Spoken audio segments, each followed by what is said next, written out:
Começou a gravar. Então tá bom.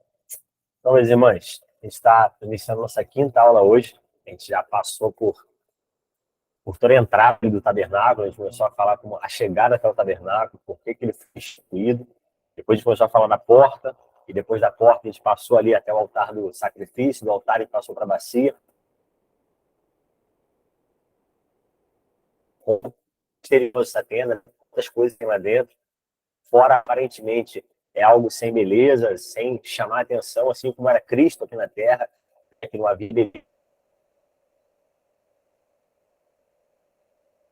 ali, os soldados de Deus, são aqueles que temem ao Senhor, eles que conhecem ao Senhor de fato, eles experimentam, né, as benesses da presença de Deus, eles experimentam aquilo que eles têm que obedecer, e esse experimentam a revelação de Deus. E hoje a gente vai dar mais um passo como essa caminhada, né? A gente está no empenho, no esforço de chegar até a plena revelação de Deus que se dá na Arca da Aliança.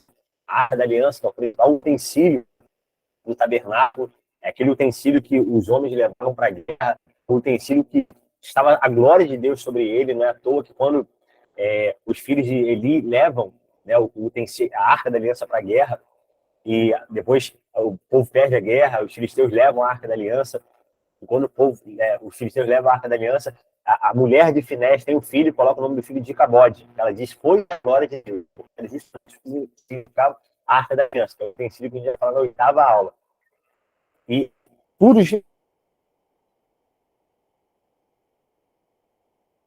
utensílio final, que é a Arca da Aliança.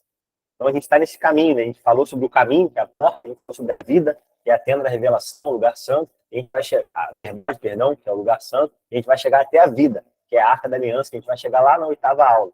Então a gente está caminhando por esse trilho, né? essa caminhada de revelação, esse caminho que um dia foi fechado através do pecado de Adão e Eva, fala que por anjos, querubins, a porta, né? Para fechar o caminho até a árvore da vida. Depois ele vai falar para a igreja de Filadélfia que ao que vencer, que ele perseverar até o final, ser-lhe-á dado o direito de comer da árvore da vida. Referência àquele que vencer até o fim. Então, essa revelação progressiva na palavra de Deus é que nos reduz caminho até a presença de Deus, até essa vida, que é a Arca da Aliança. E não é porque quando Cristo morre, quando Jesus morre naquela cruz, fala que o véu rasgou de cima a baixo, ou seja, do alto a baixo, dos céus para a terra. Fala que Jesus rasgou esse véu pela sua carne, o véu é a sua carne, que ele fala. Esse caminho foi aberto, e hoje nós temos acesso a essa vida. Então, o tabernáculo ele apontava justamente para esse caminho de revelação até Cristo, a esse caminho de revelação até a plenitude de Cristo. Então, hoje a gente vai dar mais um passo. E o tema da nossa aula de hoje, né, da nossa quinta aula, é a mesa dos pães da presença. Então, a gente passou pelos utensílios já do altar do sacrifício, já passou pela bacia de bronze, agora a gente entrou na tenda da revelação, a gente entrou na tenda do lugar santo ali, e lá nessa tenda a gente tem 3 utensílios, né, que vai estar no próximo slide, vai falar sobre o candelabro à esquerda, a mesa dos pães da presença, ou a oposição, ou do pão das faces, tem vários nomes, ou da mesa do Senhor, e em frente a gente tem o altar do incenso. E atrás desse segundo véu, dentro da tenda, a gente tem a Arca da Aliança e o propiciatório, que ela quer a tampa onde tinha os querubins da Arca da Aliança. A gente vai falar lá na última aula, a gente vai falar sobre o dia da expiação. Eu devo fazer um vídeo a mais, eu vou fazer um vídeo falando só sobre o dia da expiação, porque é algo que demanda certo tempo, né? 20 minutos para falar sobre isso. E para não encher tanto a aula não ficar tão extensa, eu vou fazer um vídeo à parte falando sobre o dia da expiação, para que a gente possa focar na aula hoje, na tampa, né, que é o propiciatório, e na Arca da Aliança, que é a presença de Deus ali manifestada. Então, a gente vai seguir aqui e... A Patrícia entrou.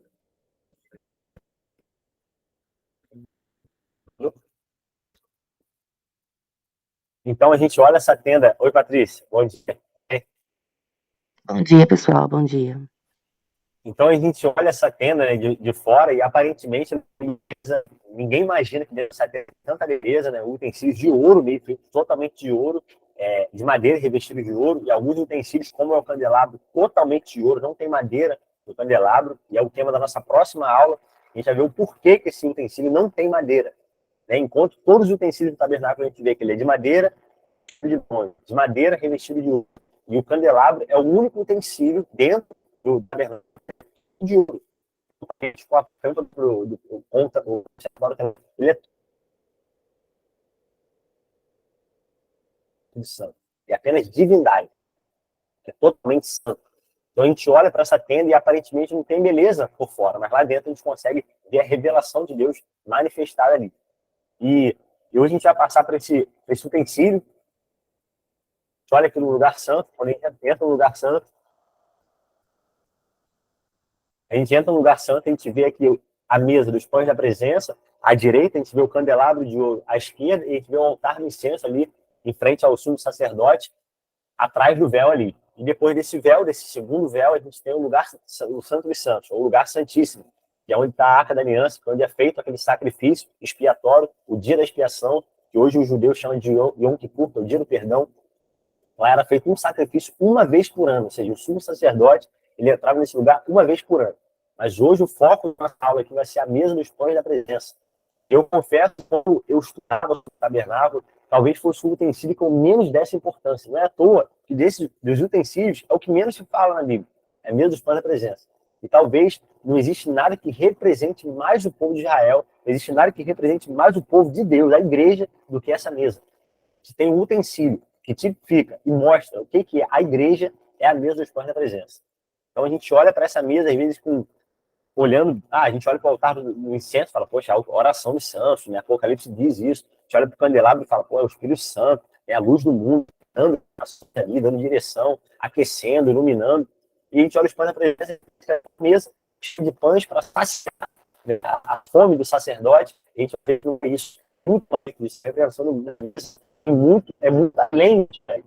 Todas as vezes que Deus quis manifestar ao povo, ele marcou uma mesa, ele marcou um jantar com o povo. Então isso traz uma significância muito grande, né? A comunhão do Espírito. É na mesa que se dá a comunhão do Espírito. Então a gente vai ver como é que isso é tremendo, essa revelação de Deus é tremenda. Então, meus irmãos, a gente olha aqui esse utensílio, né, que é a mesa dos pães da presença, a gente vê que existia uma pilha de pães, né? Alguns lugares os pães separados, né, como se fossem duas fileiras, como se fosse um exército mesmo, né, duas fileiras ali, 6 em 6. Na verdade, a maioria das versões vai mostrar que realmente era um pão sobre o outro, uma pilha de pães. Você vê que são 12 pães sobre a mesa, um em cima do outro, duas pilhas de 6, né, duas fileiras de 6, e sobre ele a gente tinha duas tigelas ali que eram posto vinho ali em cima. Então a gente já começa a ver a figura da ceia do Senhor. A gente está vendo a mesa com pães, e oferecido o que sobre essa mesa? Vinho, que era o sacrifício, as ofertas de libação, que a gente vai ver daqui a pouco. E essa mesa ela tinha duas coroas de ouro puro em volta dela, para impedir que os pães caíssem da mesa. Quando eles fossem transportar, eles botavam o véu, aquele véu, aquela pele ali sobre os utensílios e carregavam sobre essas argolas, sobre essas traves nos ombros, né? Só, a gente falou lá na primeira aula aí, só os levitas coatitas poderiam carregar esses utensílios, eles carregavam esses utensílios cobertos e levavam. Então, toda vez que a nuvem dava direção, toda vez que a nuvem se movia, aquela coluna de fogo se movia, o tabernáculo se movia. Então, através da direção dessa nuvem, ou seja, a direção do Espírito, é que o tabernáculo podia se mover. Da mesma forma, a nossa vida, só por intermédio da direção do Espírito que a nossa vida se move.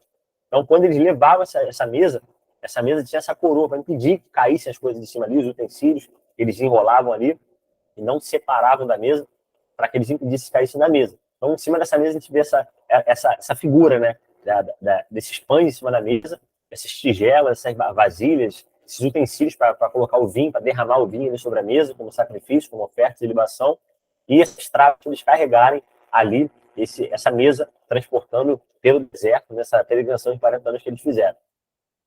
E a gente vê que o texto que diz, né, o texto que mostra essa mesa aqui, é o texto de Êxodo 25, 23 a 25, diz assim: também farás uma mesa de madeira de acácia. Começa a ver essa figura novamente. A madeira de acácia, quando a gente na tradução da Bíblia, a tradução dos 70, quando eles foram postos ali, fala que eles pegaram 70 homens e colocaram numa sala e eles traduziram a Bíblia, então, para a língua da época, né, que era o inglês de hoje, era a língua da época, na época do helenismo, quando Alexandre o Grande dominava ali sobre o mundo. Então, a Grécia era a grande potência naquele momento. Então, a língua que vigorava naquela época era o grego. Então, eles traduziram a Bíblia para o grego, né? Então, todo o povo tinha acesso, né, ao grego koiné. O koiné era a língua do povo. Então, eles traduziram a Bíblia para essa língua. E na Septuaginta, a madeira não vem falando sobre uma madeira de acácia, ela vem falando sobre uma madeira incorruptível. tamanha era a força dessa madeira, tamanha era a incorruptibilidade dessa madeira que podia suportar as intempéries, as tempestades, a chuva, o sol. Então ela era uma madeira muito forte. Isso nos remete ao texto, né, quando a Bíblia vai falar que ele não permitirá que o seu santo veja corrupção, decomposição. Né? Não deixará sua alma na morte, nem permitirá que o seu justo, o seu santo, veja corrupção. Então a gente vê como é que essa madeira, essa incorruptibilidade do corpo de Cristo, né, se dando ali na figura dessa madeira, revestida de ouro. Né? O seu comprimento será de 2 côvados, e a sua largura de 1 côvado, e a sua altura de 1,5 côvados. Eu não sei se eu cheguei a falar isso na primeira aula, mas o côvado, né, é uma medida dada no Antigo Oriente ali, que vinha do dedo médio até o cotovelo. Isso significa a palavra côvado. Vem do dedo médio até o cotovelo. Então, quando a gente lê aqui na Bíblia, 1 côvado é essa distância, mais ou menos. Então, a gente vê que essa mesa, ela era toda de madeira, era um utensílio pequeno, aparentemente pequeno, e coberto de ouro puro. Então, a gente viu já algumas vezes isso, a gente falou algumas vezes isso, sobre a humanidade de Cristo sendo coberta pela divindade de Cristo. Da mesma forma, nós, como homens, fomos cobertos pela glória de Cristo, fomos feitos participantes, né, da natureza de Cristo. Ele fez participantes da nossa natureza, para que nós pudéssemos ser feitos participantes da sua natureza. Então, ele se fez homem, para que nós pudéssemos participar da sua natureza divina. Também lhe farás uma moldura também lhe farás uma coroa de ouro ao redor. Também lhe farás uma moldura ao redor da largura de 4 dedos. E lhe farás uma coroa de ouro ao redor da moldura. A gente vai ver que tudo isso traz uma significância muito grande. Essa questão da coroa em volta da mesa, dos pães sobre a mesa, da mesa ser feita de madeira e revestida de ouro. Essa questão toda que mostra a nossa vida. Então não existe nada que tipifique, nada que aponte mais para o corpo de Cristo, nada que aponte mais para a igreja do que a mesa dos pães da proposição ou dos pães da presença. Então, a gente chega na figura da mesa. Qual é a figura? O que essa mesa representa? O que ela traz para a gente ensinar? E alcançar a revelação de Deus. Então, quando a gente olha para a mesa dos pães da proposição, uma coisa que me chama muita atenção, primeiramente, é o seguinte. Eu acho que eu cheguei a falar isso em outras aulas. A gente está estudando o tabernáculo de fora para dentro, ou seja, o lugar mais externo que é a Arca da Aliança. Mas quando o tabernáculo foi feito, ele não foi feito dessa forma. Quando ele foi feito de dentro para fora. O primeiro utensílio criado no tabernáculo foi a Arca da Aliança, e não a cerca ou a porta. Então, quando a gente olha, a gente tem uma visão de fora para dentro, de alguém que está fora das portas, de alguém que está não redimido ainda, alguém que está no pecado, morto no pecado. A gente começa a adentrar nesse caminho de revelação até o pleno conhecimento de Cristo, na Arca da Aliança. Enquanto a gente olha por essa ótica, Deus estabelece o plano já de redenção. Ou seja, não há como Deus estabelecer um plano de redenção começando de fora, mas ele começa daquilo que é a plenitude, que é Cristo, que é a Arca da Aliança. Então ele começa fazendo o primeiro utensílio sendo a Arca da Aliança. E o interessante é que o utensílio que é feito depois da Arca da Aliança, ou seja, da própria tipificação de Cristo, é a mesa dos pães da proposição. Porque nada revela mais a presença de Deus do que a igreja. Então, eu falei isso muitas vezes já, né, na nossa igreja, no workshop que teve lá na oficina, que nós somos, né, como diz o slogan da nossa igreja aí, a expressão de Cristo ao mundo. Então, a mesa dos pães é aquilo que tipificava melhor a Arca da Aliança.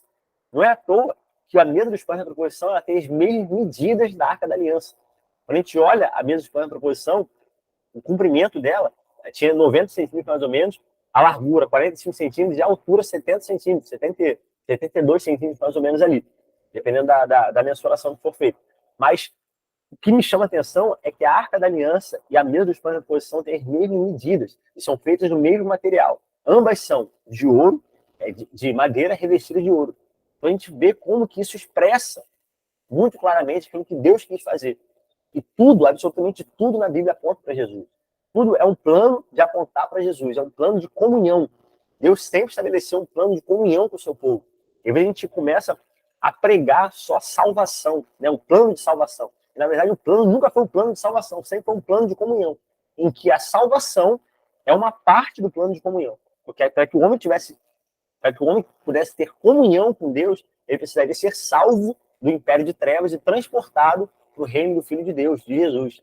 Então, a salvação ela faz parte desse plano. E ela não é o plano e o fim em si mesmo, mas ela faz parte do plano de comunhão. Não é à toa que quando Deus estabelece Adão e Eva no Jardim do Éden, o que ele vinha fazer com Adão e Eva no Jardim do Éden? Ele ia ter comunhão com aquele homem, com aquela mulher. Todos os dias, na viração do dia.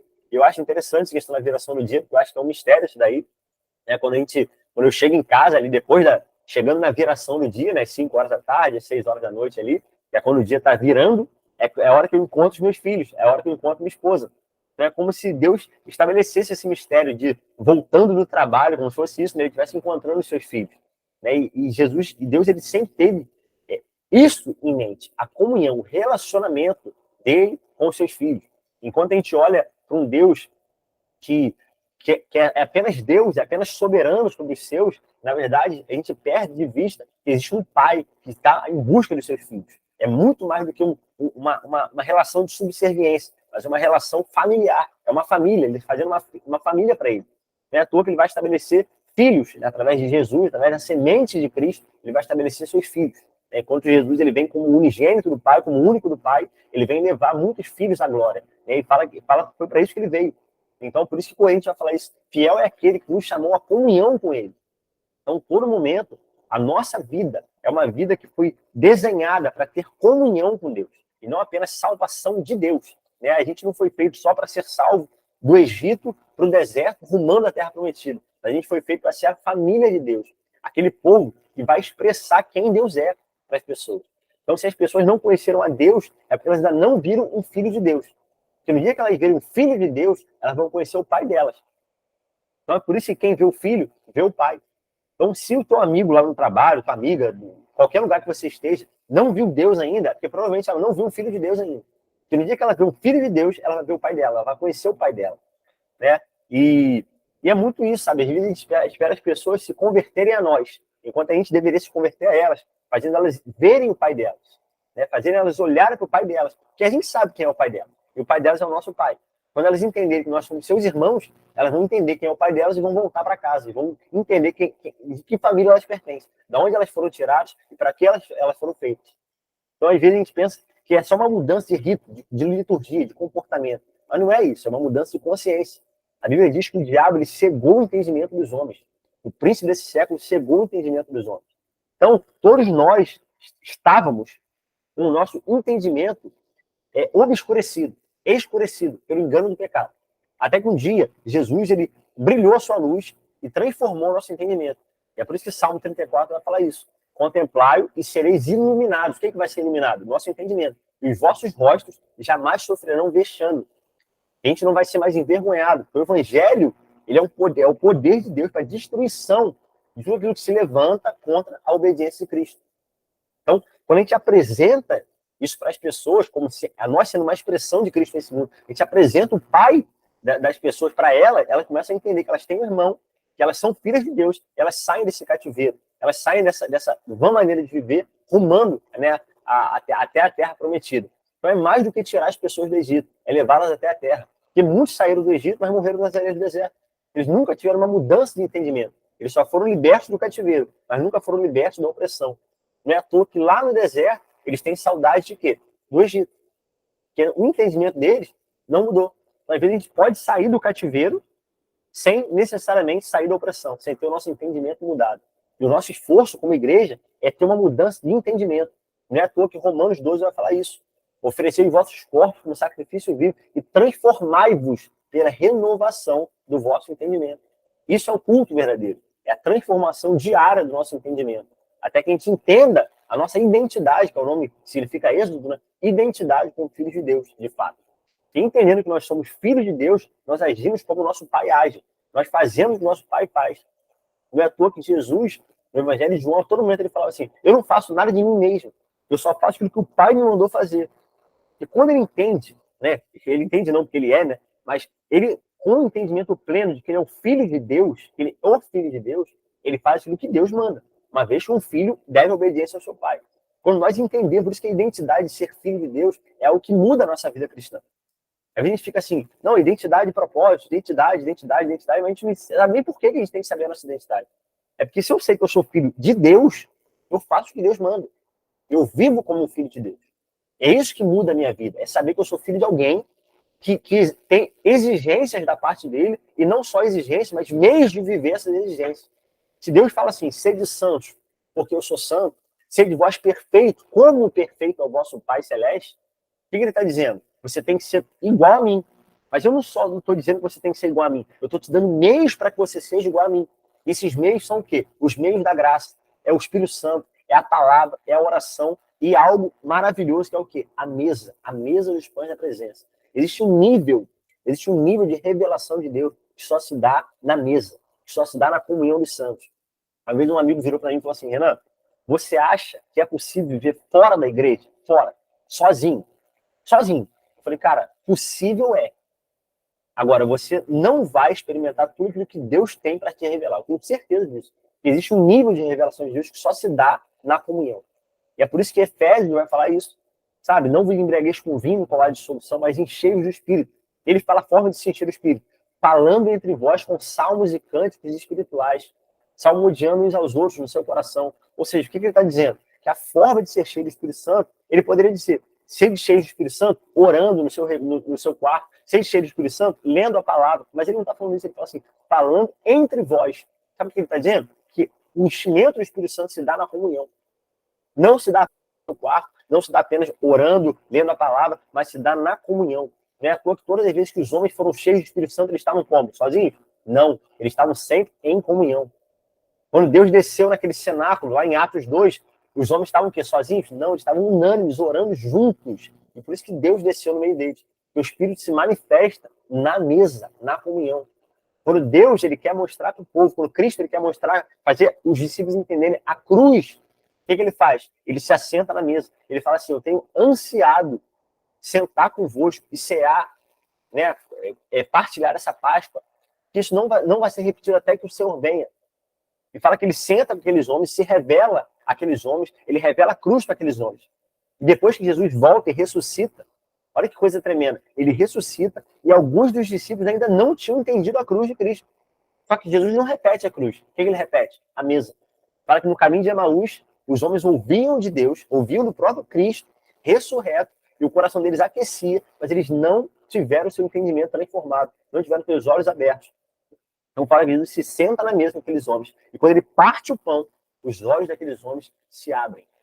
Então, olha como a mesa revela Cristo, como o partir do pão revela Cristo, como a mesa revela Cristo. Então, isso é muito, cara, isso é muito profundo, sabe? Isso é tão profundo, e eu gosto tanto de falar sobre essa questão da mesa dos pães, que eu me converti numa mesa, eu não me converti num culto na igreja, eu me converti numa mesa.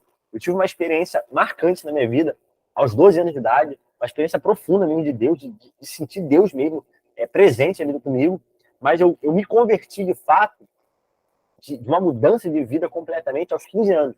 E foi em casa, não foi num culto, não foi num congresso, não foi numa conferência, foi em casa. Eu cheguei em casa, eu estava fazendo algumas coisas erradas lá e tal, e quando eu subi, estava meu irmão e minha mãe fazendo culto em casa, tocando violão lá, falando de Deus, e eu sentei com eles na mesa assim, olhando um para o outro, e eu fui constrangido pelo Espírito a viver uma vida diferente. E eu, naquela mesa, eu falei assim, Senhor, hoje a minha vida nunca mais vai ser a mesma.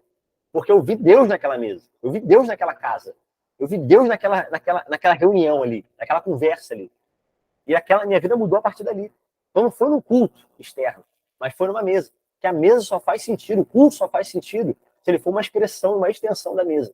Não tem sentido eu querer levar meus filhos para a igreja se na mesa eles não veem Cristo. Não tem sentido eu querer levar meus filhos lá para a PIB Viva, lá, que eles não veem Cristo na minha casa. Porque o culto é uma extensão da mesa. Então, quando Deus ele quis tirar o povo do Egito, ele não marcou um culto, ele marcou um jantar. Porque na noite em que aquele anjo passou, ele marcou um jantar, em que o cordeiro seria sacrificado e a família comeria aquele cordeiro e com a força daquela comida eles sairiam, então, daquela escravidão do Egito, rumando ao deserto. Então, por isso a Bíblia vai dizer que o reino de Deus é semelhante ao homem que preparou o quê? Uma mesa, um banquete. Então, meus irmãos, a gente vê como que a mesa, a comunhão do Espírito, revela quem Deus é. Traz a revelação plena de quem Deus é. E é por isso que viver dissociado disso é um perigo. Viver longe da mesa é um perigo. E sabe, a mesa não é um evento. Não é algo que eu condiciono, que eu programo. Não. A mesa é uma construção. É um princípio de Deus. É uma construção na caminhada cristã de quem nós somos. E é por isso que só na mesa a gente vê Cristo. Só na mesa a gente pode realmente ter uma revelação clara de Cristo. É na comunhão dos santos que a gente pode ver a revelação de Cristo. Às vezes a gente fica nessas nomenclaturas que Deus abomina, que é a questão de célula, que o nome, pode esse nome, não pode esse nome, meus irmãos. Isso é o de menos. Deus não está se importando com o nome disso. que se tem um ajuntamento de santos ao redor de uma mesa, Deus se revela. Deus vai descer naquele lugar. Sabe? Deus vai abençoar aquele lugar. E a gente tem visto na nossa célula como Deus tem abençoado aquele lugar. Sabe? Chegou um irmão esses dias lá, ele trouxe uma questão pra gente lá, ele falou, minha esposa, ela foi diagnosticada com câncer, e eu queria trazer a oração para ela. Eu falei, meu irmão, você está na mesa do Senhor. Tá? A Bíblia diz que se alguém entre vós doentes, orem, sabe? Chama os presbíteros e orem. E Deus vai outorgar a cura, ele deu cura para a igreja, ele deu isso para a igreja. Então, meus irmãos, e aqui a gente orou para aquele homem ali, para a esposa dele, e a gente falou, pô, mas traz o testemunho depois. E o homem voltou na semana seguinte falando, ó, minha esposa foi ontem no médico, fez novamente o exame e deu zerado, não tem mais nada, não tem câncer, não tem nada, as células estão perfeitas. Sabe por quê? Porque Deus escolheu a mesa para se revelar. E aquele homem, ele não teve cura apenas, ele teve uma revelação de Deus. Mais do que uma cura do corpo. Ele teve uma cura da mente, uma cura do espírito, uma cura da alma. Ele pôde conhecer a Deus como ele é. Não apenas algo que Deus pode fazer, mas quem Deus é. Uma extensão de quem Deus é. Ele encontrou isso, sabe aonde? Na mesa. Naquele lugar, na reunião dos santos, que é onde ele quer se manifestar. É por isso que o amor do Pai, um dia nos alcançou através da graça de Cristo, se expressa e se revela na comunhão do Espírito. Né? A comunhão é mais do que união, mais do que unidade, mais do que estar um só perto do outro. Mas é um perto do outro, com o mesmo Espírito. É o Espírito Santo. Amém? E, meus irmãos, em cima dessa mesa tinha 12 pães. Esses 12 pães representam alguma coisa. Eles representam as 12 tribos de Israel, o texto vai dizer. Né? Ele fala que das 12 tribos de Israel, um pão para cada tribo. E esse número 12, ele vem revelar na Bíblia, ele traz a ideia da igreja. Não é à toa que quando a gente chega no templo de Salomão, né, não no tabernáculo de Moisés, mas no templo de Salomão, Salomão faz 10 mesas, não tem só uma mesa. Uma vez que era muito mais gente, ele faz 10 mesas com 12 pães cada. Que totalizavam 120 pães. E o 12, o 120, eles trazem a ideia da totalidade da igreja, daquilo que é a igreja. Não é à toa que quando Salomão ele oferece, né, ele vai consagrar o templo ao Senhor, fala que ele chama 120 homens com 120 trombetas, e quando esses homens soam essas 120 trombetas, tocam essas 120 trombetas, a glória de Deus desce sobre o templo. Olha que coisa tremenda. Para onde isso apontava? Lá para o cenáculo, lá em Atos, lá em Jerusalém. E quando aqueles 120 homens começam a alçar suas vozes, né, começam a orar ao Senhor, o que acontece? A glória do Senhor desce naquele lugar, parecido do Espírito Santo no dia de Pentecostes. E aqueles homens então recebem o Espírito de Deus manifestado ele sobre a vida deles. Então essa questão dos 12, dos 120, é sempre essa ideia, né, da igreja. E é por isso que o número 12 também traz essa ideia, né, da totalidade da igreja, né? Deus se manifestando a igreja. E a palavra comunhão, por isso que essa mesa é chamada da mesa da presença, a mesa dos pães da presença, a mesa do pão das faces, ou a mesa da comunhão. A palavra comunhão significa comum pão. Ou seja, o pão comum. Existe um pão comum. E Paulo vai falar isso aos Coríntios, ele fala assim, vocês comem do mesmo pão, porque nós, sendo muitos, somos um só pão e um só corpo, porque todos participamos do mesmo pão. Então não é comer um pão sagrado, mas é participar do pão santo. É todos nós sermos participantes da mesma semente, sermos gerados da mesma semente, sermos gerados da mesma vida. Porque um dia, essa farinha, sabe, ela foi peneirada, ela foi afinada, é a flor da farinha que é feito esse pão. E Deus nos deu vida. Porque não há forma de cumprir um propósito do que ser repartido com alguém. Porque se você deixar um pão parado lá, vai passar um tempo e ele vai estragar. Agora, se você der esse pão para alguém, essa pessoa comer, esse pão cumprir o seu propósito, ele não estraga mais. Ele já está no ventre de alguém, ele já está no corpo de alguém, ele já está no estômago de alguém, ele já foi para dentro da pessoa. Então, ele já cumpriu o seu propósito. Então, é a mesma forma, quando Cristo ele morre, ele cumpriu o seu propósito. Ele não viveu para ele viveu para repartir, ele viveu para ser repartido. E não é à toa que quando Cristo ele na ceia, o que ele faz? Ele pega o pão e reparte. Esse pão repartido cumpre o seu propósito. E o que é o pão? É o corpo de Cristo. E quem é o corpo de Cristo? É a igreja. Então o que ele está repartindo na ceia? A igreja. Para que a gente possa cumprir o propósito de Deus. Então nós somos a igreja do Senhor, o próprio Cristo espalhado pelo mundo. Até que um dia ele venha juntar os seus, né, nesse edifício espiritual, e a gente possa ser ajuntado como um só pão e cumprir o propósito que Deus estabeleceu na terra. Sabe? De fazer o seu nome conhecido. Porque foi lá na ceia que ele falou assim, vocês manifestem, vocês vão celebrar esse evento até que eu venha. Porque toda vez que vocês cearem, vocês anunciam a minha morte.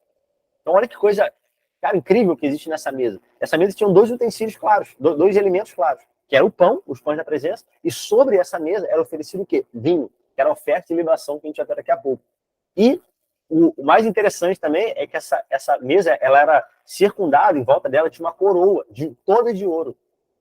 A gente vai ver, né, no Salmo 8, no versículo 4 e 5, ele fala que ele nos coroou de glória e de honra, né? Que é o homem para que dele te lembres, e o filho do homem para que o visite, mas nos fizeste pouco menor do que os anjos, e de glória e de honra nos coroaste. Ou seja, ele está falando que nós somos a coroa da criação. O homem é a coroa da criação de Deus. A cereja do bolo ali, vamos dizer, é o homem, é a criação, é a igreja. Então Deus é a coroa da criação, é o homem. E quando Deus está falando, né, Jesus está falando ali nas igrejas do Apocalipse, ele fala para uma igreja, que é a igreja de Esmirna, e ele fala assim, você, aos teus olhos você é pobre, mas para mim você é rica. E ele fala assim, ser fiel até a morte. Por que ele fala isso? Porque era uma igreja que é extremamente perseguida. Era uma igreja que vivia um ambiente totalmente de perseguição. Ele fala assim, ser fiel até a morte e dar-te-ei a coroa da vida. Olha que coisa tremenda isso. Essa figura da coroa mostra exatamente a exaltação da igreja. Aqueles que permaneceram até o final, eles serão coroados de glória, de honra, sabe? E isso também faz me lembrar um outro texto de Apocalipse, quando Deus está falando com a igreja de Laodiceia, ele fala assim, eis que eu estou à porta e bato. E se alguém abrir a porta, eu vou entrar e vou cear, eu vou me assentar à mesa com ele, eu vou me revelar a ele. Então a mesa é o local onde o povo de Deus e o Deus desse povo se encontram. Há uma verdadeira comunhão ali, onde realmente se manifesta a presença de Deus ali. Então, isso é muito, muito lindo de ver na mesa dos pães da proposição, porque isso revela quem o povo de Deus é. Isso revela, na verdade, quem Deus é, através do seu povo, através da sua igreja. E por isso que a Bíblia vai trazer essa figura da mesa dos pães. E não é à toa que nessa mesa, né, o que acontecia? Os homens tinham essa mesa dos pães, 12 pães, e só quem poderia oficializar, só quem poderia entrar na tenda santa, né, na tenda da revelação, eram os sacerdotes. E a cada 7 dias, ou seja, no sábado, esses pães, eles eram trocados. Eles não ficavam perpetuamente ali. Eles eram trocados. Então, a cada 7 dias, os sacerdotes trocavam os pães. Só que eles não pegavam esses pães e jogavam fora. Não. Eles tinham aquele momento de comunhão deles e eles comiam os pães. Ou seja, só quem podia comer do pão era quem? Os sacerdotes. Eles não pegavam o pão e ofereciam para o povo. Não, eles pegavam o pão e eles comiam. Porque só quem pode participar da mesa são os sacerdotes. E a Bíblia vai dizer em Apocalipse que Deus nos fez reino de reis e sacerdotes. Então, só quem pode partilhar essa mesa, só quem pode ter essa revelação é o povo de Deus. Então, é por isso que a gente tem que se apressar em mostrar o mais rapidamente o caminho até essa comunhão para as pessoas. Sabe? Porque, às vezes, as pessoas estão sendo privadas de viver a revelação de Deus, e a gente não está deixando que elas vivam essa revelação. A gente não está levando elas a entender essa revelação. E a gente pode, às vezes, criar ritos para elas seguirem, em vez de criar um relacionamento para elas poderem viver. Sabe? É o que Deus fala, Jesus falava para os fariseus, vocês estão pavimentando o caminho do inferno. Vocês estão inserindo as pessoas 2 vezes no caminho do inferno. Porque vocês estão dando a elas tradições, vocês estão dando a elas ritos da lei, em vez de vocês mostrarem para elas o relacionamento do Filho de Deus. Então, às vezes, a gente quer introjetar na mente que é só eu dizimar, que é só eu levantar minhas mãos, que é só eu orar, que são coisas que são de Deus, claro que são de Deus. Mas se elas forem só um rito, elas se tornam, na verdade, um caminho contrário a Deus. Isso não é o que Deus estabelece, mas Deus quer estabelecer uma relação de filho e pai, de pai e filho, uma família de Deus. E as pessoas só vão entender isso daí dentro da família, sabe? Dentro da comunhão, assentados à mesa, diante de Deus. Elas vão poder ter essa revelação plena de quem Deus é. Sabe, tem uma cantora, né, que eu até mandei a música aí no grupo aí do Google Classroom, que é a Tamires Garcia, que ela fala isso, ela fala assim, eu encontrei um nível de amor de Deus, se é que assim que eu posso dizer, que ela fala, foi na mesa. Ela falou assim, eu fui curada na mesa, por isso que o nome da música é A Tua Mesa Cura. Ela conta isso daí, ela fala assim, eu tentei com os meus esforços conquistar Deus, mas eu só entendi quem Deus era mesmo na mesa. Ali eu recebi o nome da família, hoje eu faço parte da família de Deus. E se a gente olha a trajetória dessa mulher, né, essa mulher impactou vidas ao longo do Brasil aí, com as suas canções tão lindas, tão profundas.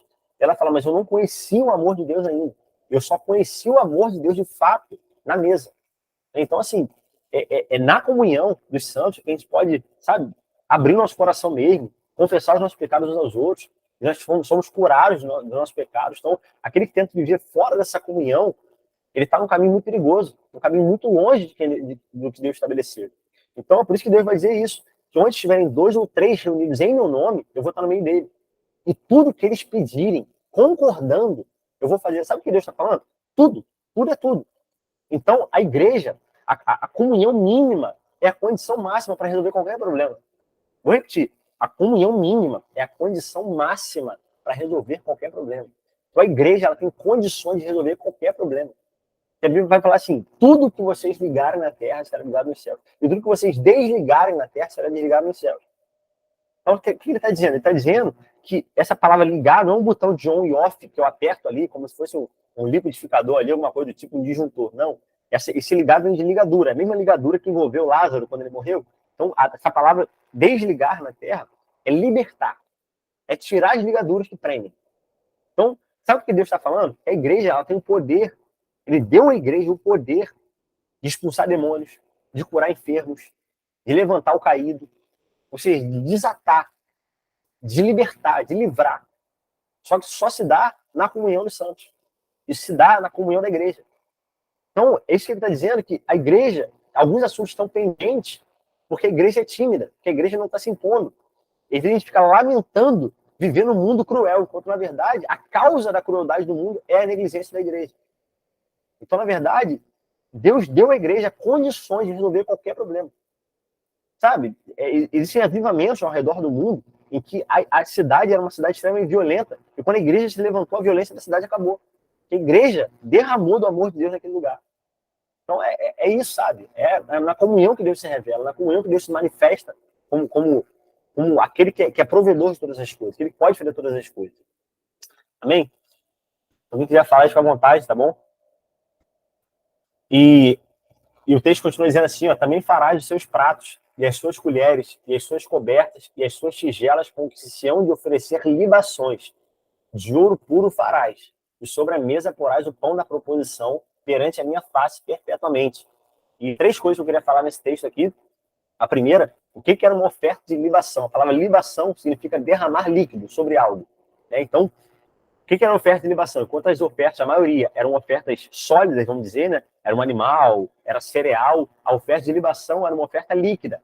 Então, pegava um líquido, que era ou vinho ou azeite, uns dois, e derramava sobre o altar.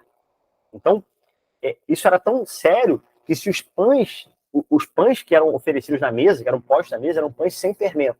Né? Porque o fermento na Bíblia ele traz a ideia de pecado.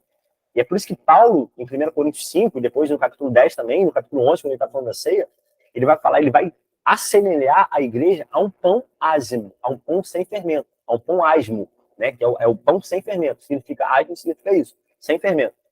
E o fermento traz a ideia do pecado. E é por isso que ele fala assim, ó, alimpai, tirai o fermento do vosso meio. Né? E Jesus está falando esse tempo todo que o pouco de fermento levera toda a massa. Quando ele está falando do fermento dos fariseus, acautelai do fermento ele está falando do pecado. E esse pouco de pecado, ele sacrifica, ele mata toda a massa. Então, quando o povo começa a indagar a Deus, por que Deus não estava abençoando o povo, né, quando eles vão erigir no templo ali, no templo de Esdras, ele fala assim, por que Deus não está abençoando a obra do templo? Ele fala assim, vocês estão trazendo para a mesa do Senhor um pão fermentado, e não pão sem fermento. E porque vocês não estão tirando o fermento do vosso meio, a mesa se torna profana. A mesa não é mais santa. Sabe o que Deus está dizendo com esse texto? Que um pão levedado, um pão fermentado, com fermento, ele sacrifica toda a mesa. Então nós somos os pães do Senhor. Nós fazemos parte dessa mesa. Então o nosso pecado, ele vai acabar privando os santos de experimentar a revelação de Deus. Então a nossa vida, a falta de santidade na nossa vida, pode gerar falta de santidade na vida dos nossos irmãos. Não é à toa que Jesus vai dizer o quê? Por causa de vocês, nós discípulos, por causa de vocês é que eu me santifico a mim mesmo. Então, meus irmãos, isso é tão sério, mas tão sério, que nosso pecado pode impedir de manifestar as pessoas. As pessoas podem deixar de conhecer a Deus pela falta da nossa santidade. Então, quando a gente se santifica, a gente não se santifica só para a gente se santifica para os nossos irmãos, para que os nossos irmãos sejam santos, para que os nossos irmãos possam ter o pleno conhecimento de Deus. Então, quando eu me santifico para que o meu filho seja santo, para que a minha filha seja santa.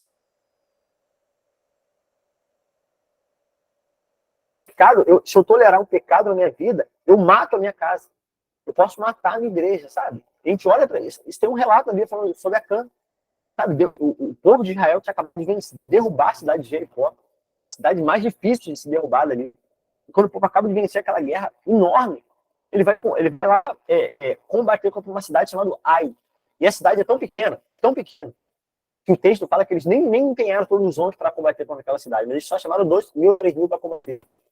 Mas porque Acã tinha roubado os utensílios, tinha escondido um utensílio ali, para que o povo todo perdeu a guerra.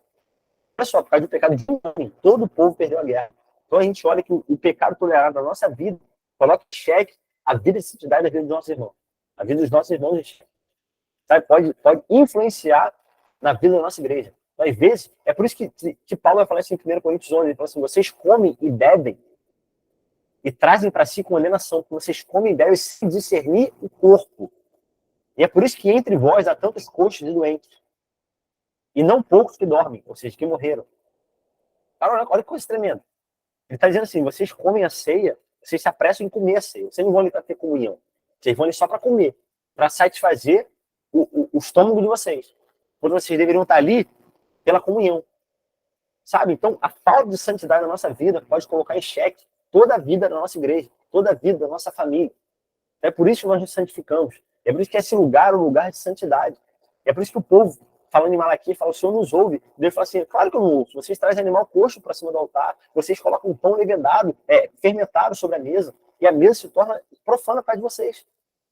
Então, como isso é sério? Como isso é sério, meus irmãos? Como isso é sério? E essas ofertas, né, como eu estava dizendo, essas ofertas de libação eram ofertas derramadas, era o vinho derramado sobre a mesa. Então, que figura da ceia. Na mesa dos pães da proposição, tinha os pães, né, que era o trigo, a farinha de trigo, e a oferta de libação, que era uma oferta derramada sobre o altar ou sobre a mesa, era uma oferta de vinho ou azeite. Um ou outro, ou seja, a figura do vinho, que é a figura do Espírito, o vinho novo, e a figura do azeite, que também é a figura do Espírito Santo, né, na figura da oliveira, do produto da oliveira. E sobre a mesa porás o pão na proposição perante a minha face perpetuamente. E eu gosto dessa questão do pão das faces, porque nós revelamos, né, não é à toa que em 2 Coríntios 4, 6, Deus vai falar assim, ó, o conhecimento da glória de Deus, ele está onde? Na face de Cristo. Ou seja, o conhecimento de Deus está na face de Cristo. Então, é por isso que, às vezes, é claro que nunca, não é uma crítica à música, mas quando eu ouço aquela música que ninguém explica a Deus, é claro que eu entendi o que o autor quis dizer, mas há uma forma, não de se entender Deus só, mas de se conhecer a Deus. E através de quem? Quem é que revela plenamente a Deus? Cristo. Jesus revela Cristo. Jesus revela Deus. Então, Deus é conhecido através de Cristo. E como Cristo é conhecido? Através de quem? Através do Espírito. O Espírito e a igreja. É por isso que nós, o povo de Deus, somos a expressão de Cristo. Então, é por isso que o Espírito e a noiva dizem vem. É um conjunto. Nós e o Espírito revelamos quem Cristo é para o mundo. Nós somos essa expressão. E não é à toa que o pão da presença, a mesa dos pães da presença, ele só podia ser visto por causa de quem? Quem é que iluminava a mesa? O candelabro. É a figura que a gente vai ver na próxima aula do Espírito Santo. Então não há como a igreja ser vista, vamos dizer, sem o Espírito. Agora, não há como o Espírito tocar o mundo sem o corpo de Cristo, que é a igreja. Então, porque o Espírito não sai por aí tocando um monte de gente, acabou, não precisava da igreja. Agora, da mesma forma, não há, a igreja ela é inoperante se ela não tiver o poder do Espírito. Entende? Como que o corpo avivado pelo Espírito, igual Deus fez com Adão e Eva, fala que ele soprou o Espírito no corpo de Adão e ele se tornou alma vivente. É mais ou menos isso. É o Espírito sendo soprado sobre a igreja para se tornar alma vivente, para mudar a condição dos homens e das mulheres do mundo. Então, é mais ou menos isso. Por isso eu gosto dessa questão dos pães das faces, é porque o conhecimento de Deus ele está na face de Cristo. Então as pessoas só vão conhecer a Deus na nossa face. Em que sentido? E nós, sendo cristãos, pequenos cristos, como Cristo, revelamos Deus. Então, cada um de nós somos participantes do mesmo pão. Então, é como se cada um de nós fosse um pão de Deus, revelando o verdadeiro pão do céu. Ele que jamais a gente vai ter fome se a gente se voltar para ele. Vocês comerem, porque Jesus fala isso, assim, Moisés vos deu pão, maná no céu. Mas esse não é o pão verdadeiro. Esse pão pereceu. Os vossos pais voltaram a ter fome. Mas se vocês comerem desse pão, que é Cristo, vocês jamais terão fome. Então, nós temos a incumbência de revelar o verdadeiro pão, que é Cristo. Que nós participamos desse pão. É mais do que ser participante de uma comunidade, mas é fazer parte da comunhão. É aquela história do porco e da galinha, né? Que a galinha, ela dá o ovo. Então, ela não sacrifica a sua vida. Ela só dá um serviço que ela presta. Mas o porco, para ele poder ser útil, ele tem que sacrificar a sua vida. Então, é mais do que dar um serviço da nossa parte. É dar a nossa vida em favor dos irmãos. É mais do que um sacrifício em benefício próprio. fazer um sacrifício em favor dos irmãos. É eu ofertar a minha vida para que outros possam alcançar a vida. Assim como Cristo perdeu a sua vida para que nós fôssemos salvos, nós perdemos a nossa vida para que outros sejam salvos. Aquele que se empenha em salvar a sua vida de uma maneira mais rápida do que se perder do que tentando se salvar. Aquele que tenta salvar a sua vida, ele se perde. Ele vai dizer. Mas aquele que oferece, aquele que perde a sua vida, esse se salva. Então, o nosso empenho, sabe, é repartir esse pão. É como um trigo mesmo, como Jesus morrendo, essa semente morrendo e não ficando só, é a gente oferecendo a nossa vida, sabe? Para que as pessoas possam comer desse pão, para que as pessoas possam participar dessa mesa, desse comum pão e conhecer quem Cristo é, o verdadeiro pão, o pão da vida. Amém? E essa oferta de libação, como eu disse, né, a gente vai ver ali em Jacó, a primeira vez que a gente vê a referência dessa oferta, e Jacó pôs uma coluna no lugar onde falara com ele, uma coluna de pedra, e derramou sobre ele uma libação, e deitou sobre ela azeite. E é interessante que, onde é que Jesus nasceu? Jesus nasceu em Belém. E o que significa a palavra Belém? Casa do pão. Como Jesus já tinha no seu DNA ali essa origem, essa identidade, que é a casa do pão, né? À toa que ele é o pão do céu, né? Quando a gente olha aqui para a Ilha de Jacó, a gente está vendo aqui não em Belém agora, mas em Betel, nesse lugar chamado Luz, que depois vira Betel, Jacó ele tem uma revelação de Deus. E nessa revelação que Jacó tem, fala que ele coloca uma coluna e ele derrama sobre essa coluna uma oferta de libação e também azeite. Então, se o texto fala que também azeite, a oferta de libação não foi de azeite, foi de vinho. Foi de vinho. Ele fala assim, ó, e derramou libação, ou seja, vinho sobre a pedra, e azeite. O que isso significa? Quem é essa pedra? Quem é esse fundamento?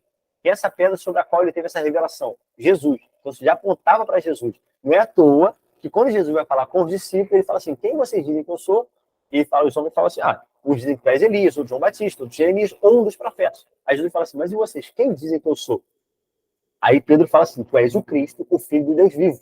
Aí Jesus fala assim, e eu te digo que tu és Cefas, Petros, uma pedra. E sobre esta pedra, não falando de Pedro, mas falando dele mesmo, de Cristo, sobre esta pedra eu edificarei a minha igreja. E as portas do inferno jamais prevalecerão contra ela. E tudo que você ligar na terra, será ligado nos céus, e começa onde o texto falando. Ou seja, o que Jacó está tipificando aqui já? O Israel, né? O futuro Israel. Ele está tipificando essa pedra, esse fundamento, que ele derrama o quê? Ele derrama vinho e azeite sobre essa pedra. E não é à toa que em Atos, Deus vai falar o quê? Que ele ungiu a Jesus com o Espírito Santo. Ou seja, ele derramou sobre essa pedra, que é Cristo, o Espírito, o azeite sobre essa pedra. Então, isso já apontava para uma oferta de libação. Ou seja, para o derramar do Espírito sobre essa pedra. E não só o derramar do Espírito, como o derramar da própria vida de Deus. Não é à toa que o próprio Jesus vai dizer o quê? Paulo vai dizer o quê? Que ele derramou por meio do Espírito, que foi derramado, por meio de Cristo, foi derramado o Espírito nos nossos corações. Então, meus irmãos, o sacrifício de Cristo permitiu o derramamento do Espírito nos nossos corações. Então, cara, o Paulo, ele vivia tanto de Deus, que até quando ele vai se falar sobre a sua morte, olha o que ele fala. Quanto a mim, ele está falando isso a Timóteo, no final do capítulo 4, ele fala assim, quanto a mim, estou sendo já oferecido por libação, e o tempo da minha partida é chegado. E é muito interessante que essa palavra, partida, no grego, né, se você vai ler ali, eu gosto muito do grego, e por que eu gosto de ver o significado das palavras? Eu acho que eu encorajo você a fazer isso também. Porque, diferentemente da nossa língua, a gente vê uma palavra, a gente vê um sinônimo. Isso é isso, isso é isso. Mas o grego, ele desenha a palavra. Por exemplo, a palavra partida, ele não fala que partida é só partir, ir embora. Não, ele fala partida é semelhante a eu desatar uma tenda de um lugar para o outro. Sou eu levar um barco até um outro lugar. Então, ele desenha a palavra, entendeu? Então, olha que coisa interessante. Essa palavra partida, ela significa tirar a tenda de um lugar para o outro. Olha que coisa interessante. Pedro vai falar que o nosso corpo é um tabernáculo. Então, o que Paulo está dizendo? Eu estou oferecendo a minha vida, derramando a minha vida diante do Senhor como libação. E é chegar o momento de eu tirar a minha tenda, de eu desatar a minha tenda das terras desse lugar, das areias temporais do deserto, e levar essa tenda para um lugar eterno. Ou seja, que é para a plenitude, que é para a eternidade, para junto do Pai. Então, o que ele está dizendo é que a minha vida está sendo oferecida, assim como era oferecida a oferta dentro do tabernáculo, como libação, assim como foi derramado o vinho sobre aquela pedra fundamental de Jacó, assim também a minha vida está sendo derramada em favor dos outros, para a glória de Deus. Então, cara, isso é muito tremendo, porque isso mostra a forma como Deus trata esse utensílio tão tão ignorado às vezes, sabe? De mostrar que ali, nesse lugar, era onde Deus estabeleceu a revelação dele, na ceia. Fala assim, eu vim para esse dia, foi para esse dia que eu vim. Antes do sofrimento, tem a preparação, porque antes de Deus ir para o Getsêmani e ser entregue aos maiorais ali, e ser morto, ser crucificado, antes disso, a última coisa que Deus faz, que Jesus faz, sabe o que é? Se assentar à mesa com os seus discípulos. Então é como se a mesa fosse a preparação para o sofrimento, para o sacrifício.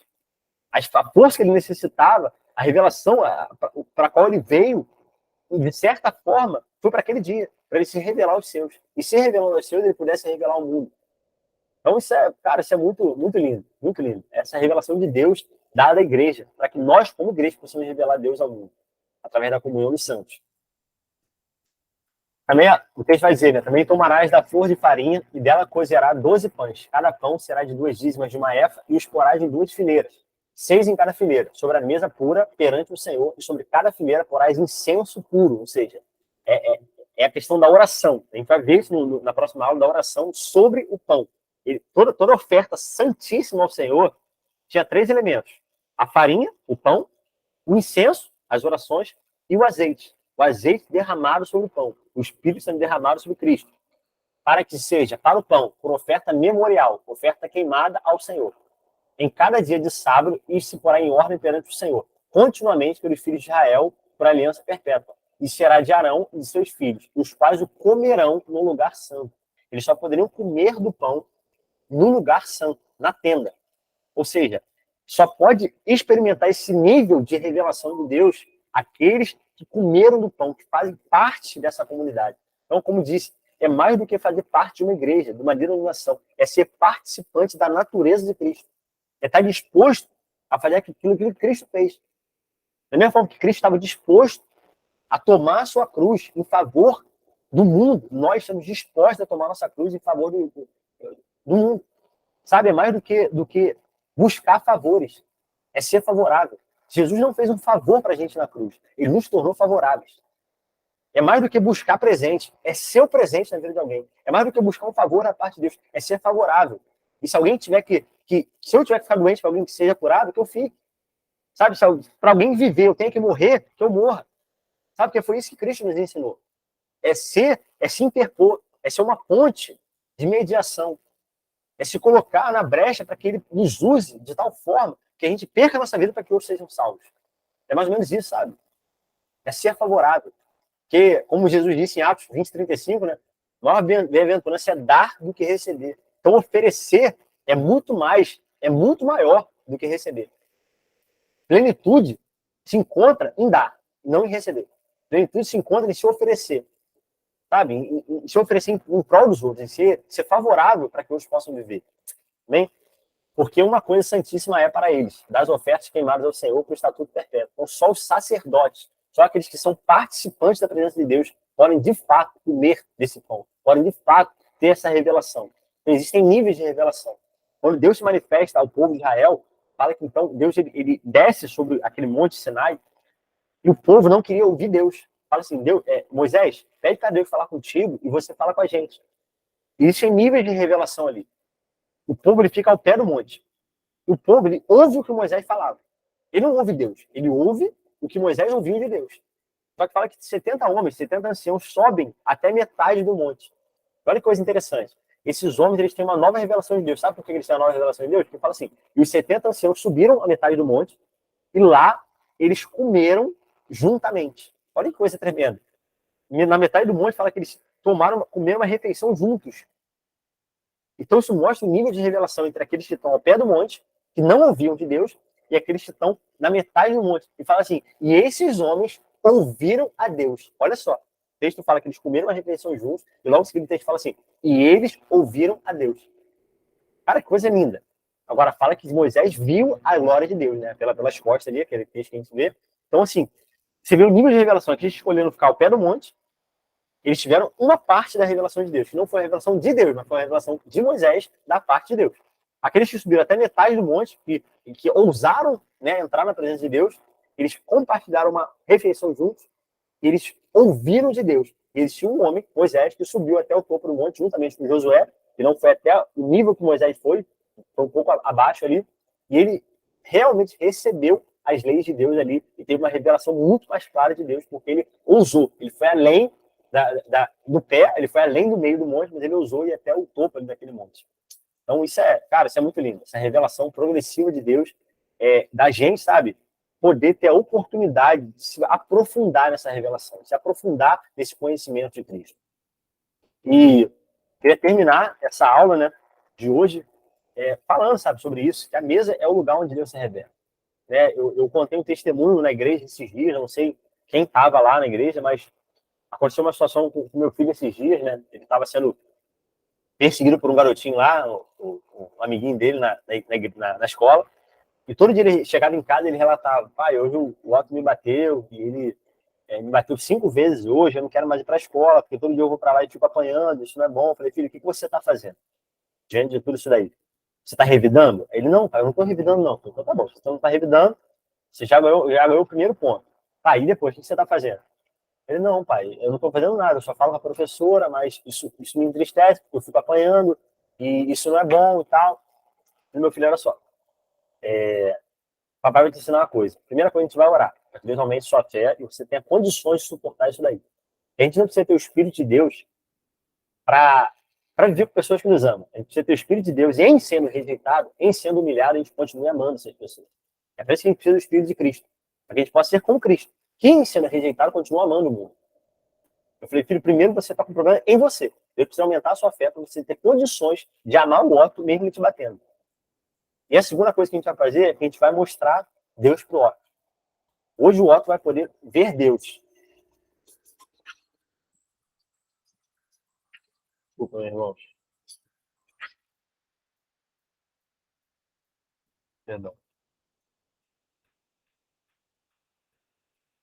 E eu falei para ele assim: então hoje o Otto vai ter condições de ver Deus. Ele ficou me olhando assim: pai, como ele vai ver Deus? Eu comecei a contar a história do caminho de Emaús para ele. Eu falei assim: filho, tem uma vez que Jesus apareceu para os discípulos ali no caminho e tudo mais, explicando a história na linguagem dele, claro, para ele entender. E falei assim: quando ele se assentou à mesa com os discípulos, ele partiu o pão, fala que os olhos dos discípulos se abriram. Então o que eu fiz? Eu fui lá no posto, né? A gente parou no posto perto da escola, eu comprei lá dois bolinhos daquele Ana Maria, comprei dois bisnaguinhas, um para cada um. Falei: hoje você vai chegar na escola, você vai chamar o outro para sentar numa mesa contigo, e você vai comer com ele. Você vai mostrar Deus para ele.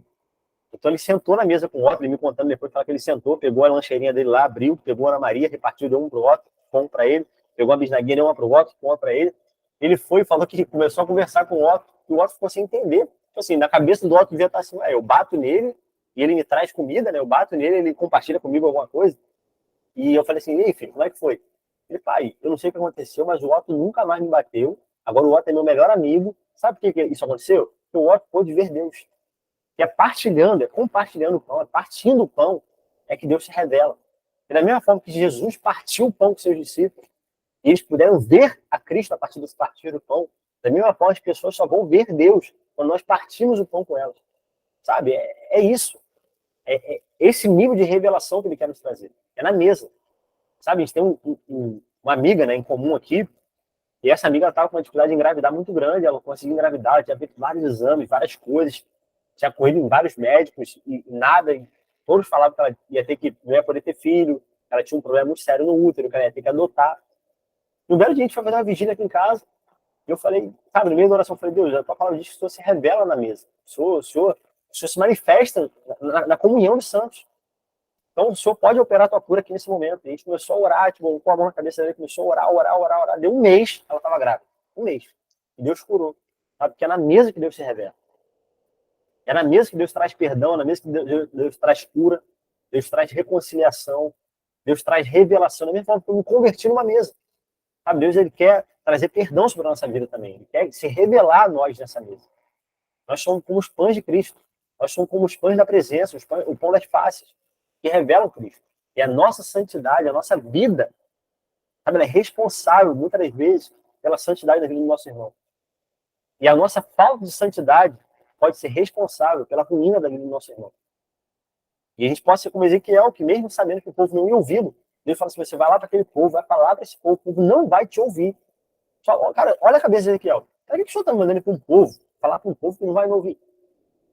Ele fala assim, mas se o povo te ouvir, se um desse povo te ouvir, eu tô falando o povo não vai te ouvir, mas pode ser que um homem te ouça. Esse homem te ouvir, você não só está livre do sangue desse homem, como você salvou esse homem, salvou a alma desse homem. Então, assim, às vezes a gente negligencia o convívio com os nossos irmãos e a gente se especializa em estudar a palavra, especializa em saber muitas coisas sobre Deus, enquanto, na verdade, Deus se manifesta na mesa. E a gente pode conhecer mais de Deus partilhando, sabe, uma comida com o nosso irmão, partilhando um momento com o nosso irmão. E eu queria falar algo para encerrar aqui, né? Isso é só para o nosso ensino mesmo, isso é só para o nosso entendimento. Eu compartilhei isso na célula há pouco tempo, em que a única forma de eu quebrar um jejum, de eu interromper um jejum, a não ser que Deus mande mesmo, é na comunhão. Um dia eu estava fazendo um jejum de 22 dias, eu estava no 22º dia de jejum, só na água mesmo, só bebendo água. E um irmão me chamou para tomar um café na casa dele. Muito tempo que eu não via esse irmão. Eu falei, cara, como é que eu vou fazer para falar que não? Estou no jejum. A ideia era continuar seguindo um jejum mais longo. E eu falei, como é que eu vou fazer? Como é que eu vou fazer? Como é que eu vou falar para ele que eu não vou comer na casa dele? Ele, pô, cara, preparei tudo para você. E eu fui orar. Falei, Deus, o que eu faço? E agora? Eu não quero fazer esse desfeito de falar para ele que eu não vou comer, mas também eu não quero quebrar o jejum.